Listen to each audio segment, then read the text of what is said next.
So let's dive deep into LinkedIn. I guess you might be knowing what LinkedIn is and what it really helps in. There are a lot of benefits in using LinkedIn, and if you are able to use the LinkedIn the right way, then it would be really beneficial for you if you have valuable connections. Like there was, so I got to know from a person, but it was a bit late for me. So I would like to share this that if you guys think that LinkedIn is not good, LinkedIn is actually very, very valuable if you are pursuing, uh, firstly, if you are in engineering, and it will be really beneficial for you. Then there is this, you can keep a particular limit, like in 4 years of engineering, I want 500 to 700 LinkedIn connections, which are really valuable. And if you are connecting with them, and if you are interacting with them, you would get great insights from them. So back when I was in my second, third year, there wasn't anyone who for me to guide me and tell me that LinkedIn is a great way of learning and sharing your thoughts. But if used properly, it's a great tool. Then talking about internship and job portal, internships, a lot of people, a lot of students who were there with me have received a lot of internships, and that too via LinkedIn itself. Since this pandemic hit us, there were a lot of students who had to opt for virtual and remote internships.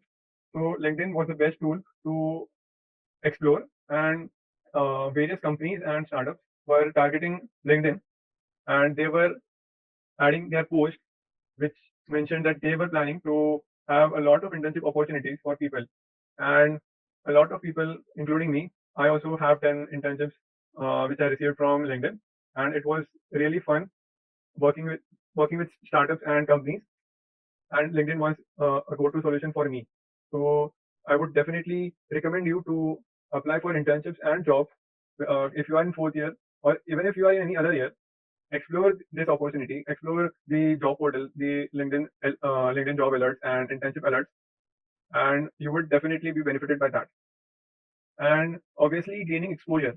So to elaborate more on gaining exposure, suppose if you are planning to have a particular uh, workshop or something, and you have received and you are a participant of that particular event, then and you received a great insights, and you're sharing that to your connections on LinkedIn. People who really want those that information would be very benefited with that. And people who react to your post, who share your post in their connections, it will definitely at the end will increase your exposure, and it will increase your reachability, and again it will help you stand out when you are in your fourth year and you're applying for a job, because gaining exposure will not only help in your 4 years of engineering, but also in later stage where you are working professionally, and it will just be very benefited for you, and if you gain a lot of exposure.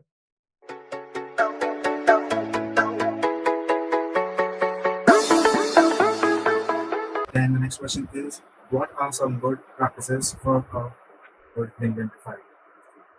Okay, LinkedIn profile. Okay, so you need to keep your LinkedIn updated. Explore as much as you can. Come out of your comfort zone in these 4 years of engineering. I would suggest, like there is a strategy that I followed. Maybe you can create your own by tweaking this. I pick up one thing, I explore it for a few months, I think, and analyze whether it is working for me or not. If it is working, then I think I start making few projects on that, and then uh, and moving forward, I apply for internships to apply my knowledge. And if I think that it is not working for me, I just drop it and start exploring something else. So if it's the latter case, then don't get demotivated that your time has you have wasted your time on something. Uh, it will come in handy eventually, sooner or later. Because I remember I had a few regrets of doing some parts, but eventually those were the parts which helped me in some or the other way. So if you are doing something, then don't feel demotivated of not being used at that particular point of time. Sometime or the other, it will be helpful for you. So by doing this, you will have a lot of things within a year to think about, and by doing this, you will have a lot of things to add to your LinkedIn resume, LinkedIn profile, and eventually it will basically boost your confidence, and you will start preparing more. Also, you can post your experiences, your findings, or something insightful which you want to share on via LinkedIn post. Uh, you will get a lot of visibility, and it will help you eventually. So keep your LinkedIn up to date and check the LinkedIn of your peers, or suppose if you want to apply for a particular post and a particular person is already working in that position, so check their LinkedIn profile and check their experiences, what they have done, try connecting with them, get their insights. So I think this might be a great way of improving your resume, not resume, sorry, your LinkedIn profile. So the next question is how to use social media effectively for getting a job or building a profile. Okay. Okay. So as I was talking about LinkedIn job alerts previously, when I was talking about LinkedIn, LinkedIn job alerts are really, really helpful and the best way to keep yourselves updated on the current job opening. However, before you enable job alerts, try to fix a particular domain for which you are exploring job opportunities. For example, if you are exploring machine learning, so there would be an option to choose machine learning while you are enabling the job alerts at LinkedIn. So this will help you focus on a particular thing, and you will crack the internship or a job in a selected domain. I myself have got an opportunity via LinkedIn job alerts, and it was a startup. My resume was shortlisted, and I got an opportunity to uh, apply for the job only because I got an alert on LinkedIn. So definitely, LinkedIn alerts would be a great help for you. Talking about other portals such as Naukri.com and Glassdoor, these two are also a great resource that could help you find the job. And you can also keep an eye on LinkedIn posts, because as I already mentioned, people are adding posts on LinkedIn regarding any particular job opening. The startups are opening jobs, so they add a particular post on LinkedIn, and by sending a resume to a particular startup, it will really help. And if you are fit for that particular position, you will get a reply for sure. So yeah, so LinkedIn job alert and Naukri.com or Glassdoor, and keep an eye on the post on LinkedIn will help you get a job uh, for sure. So the next question is how to look for a remote internship or research opportunity.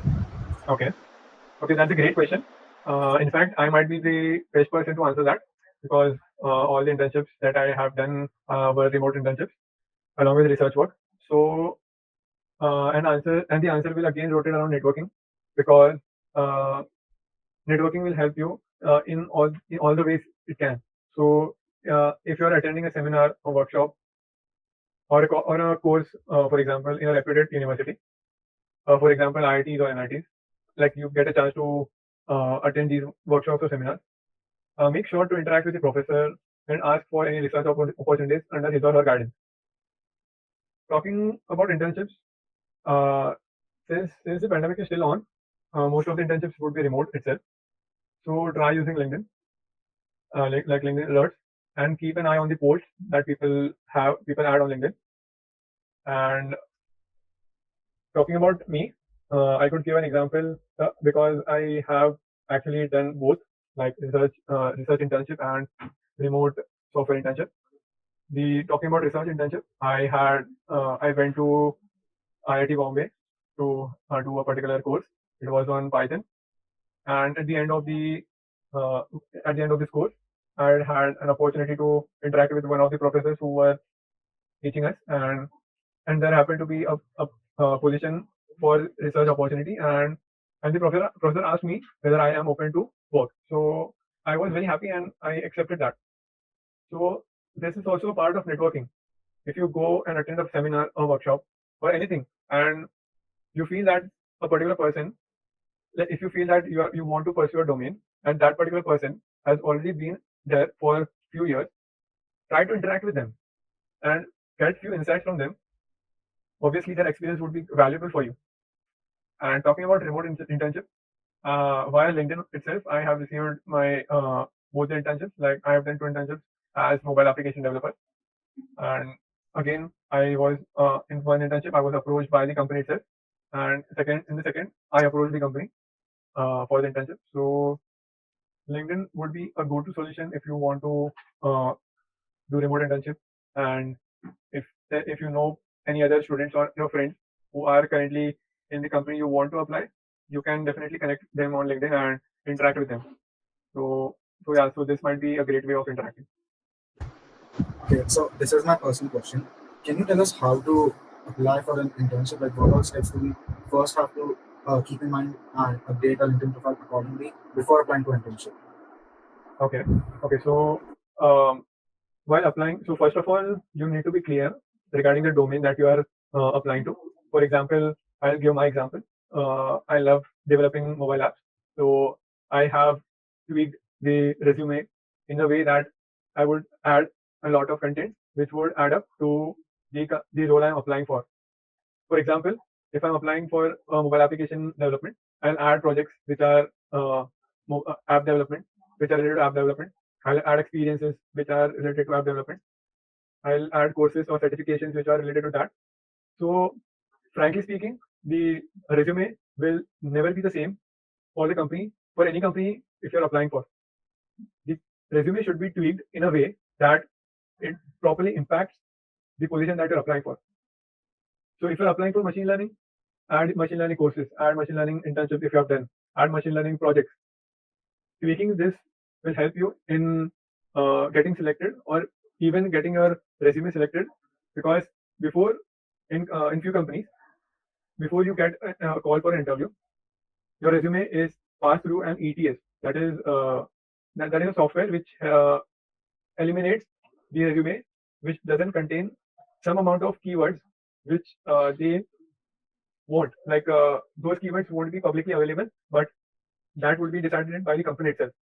But obviously, few of the keywords would be added in the job description or the interview description that you are applying. So based on that, you can tweak the resume and then apply. Okay, so the next question is important points which should be included in a resume. Okay, resume. I'll give a brief overview of the resume, like what an ideal resume should contain. So first of all, the title of the resume should never be the resume. I know a lot of people write the title as resume, but that's the whole point. Like you are making a resume, so there's no point of adding a title as a resume. Instead, you should add a title as your name. Then along with that, you can add a broad address, like for example, Mumbai, Maharashtra, India. That might be an address. Then your contact number, then your LinkedIn ID and GitHub ID. Like if you are using, like if you are applying for a technical role, then you can add GitHub ID. Then career objective, like a single line where you can define or you can talk about yourself that you feel that you are currently doing. Then your education, then experience, projects, then skills, extracurricular activities, and certification. So these are the things that should be there in your resume. And yeah, the most important part is the resume should never exceed one page, because an ideal resume will be of one page itself. Also talking about resume, please don't confuse resume with CV, because CVs are different and resumes are different. Resume are shorter than CV. If a particular company is asking for you to share your CV, then it would contain more details about your background and other stuff. But resume is ideally of one page only. So yeah, so these were the topics which should be considered while making a resume, and try using action words in your resume. For example, I'll give an example. Suppose you have done a project, and let's take an example of an internship. So if you have done an internship and you have worked on a particular feature, and you have contributed in that feature by replacing a feature into another, which has increased efficiency of overall of the app. So how will you explain that? So you can explain it as developed an X feature by replacing Y feature, which led to increase in efficiency of by 80%, which improved overall efficiency of the app. So here you used action words you've added a quantity that is 80% increase, so that is huge. And this line is really good if you have actually done that, and if you add this in your resume, it will really impact your resume, and the chances of getting shortlisted would also increase. And this doesn't mean that you need to write this in each and every experience or each and every point, but try adding this, and surely it will impact your resume positively.